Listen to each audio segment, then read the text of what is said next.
ముఖ్యమంత్రి కేసీఆర్ శంషాబాద్ ముజిందల్లోని శ్రీ శ్రీ శ్రీ త్రిదండి చినజీయర్ స్వామి ఆశ్రమానికి వెళ్లారు.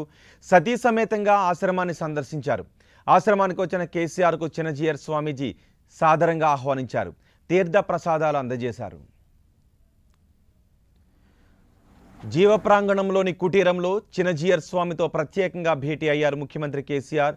రామానుజ సహస్రాబ్ది ఉత్సవం సందర్భంగా కుటీర ప్రాంగణంలో మొక్కలు నాటారు. అనంతరం భగవత రామానుజాచార్య ప్రాజెక్టు విశేషాలను తెలుసుకున్నారు ముఖ్యమంత్రి కేసీఆర్. సమతాబోధి విగ్రహాన్ని సందర్శించుకున్నారు. వచ్చే ఏడాది ఫిబ్రవరి 5వ తారీఖున ప్రధానమంత్రి నరేంద్ర మోదీ చేతుల మీదుగా సమతామూర్తి విగ్రహాన్ని ఆవిష్కరించనున్నారు. పనులు ఎక్కడి వరకు వచ్చాయనే విషయాలను అడిగి తెలుసుకున్నారు ముఖ్యమంత్రి కేసీఆర్. సీఎం వెంట మై హోమ్ గ్రూప్ అధినేత డాక్టర్ జూపల్లి రామేశ్వరరావు కూడా ఉన్నారు.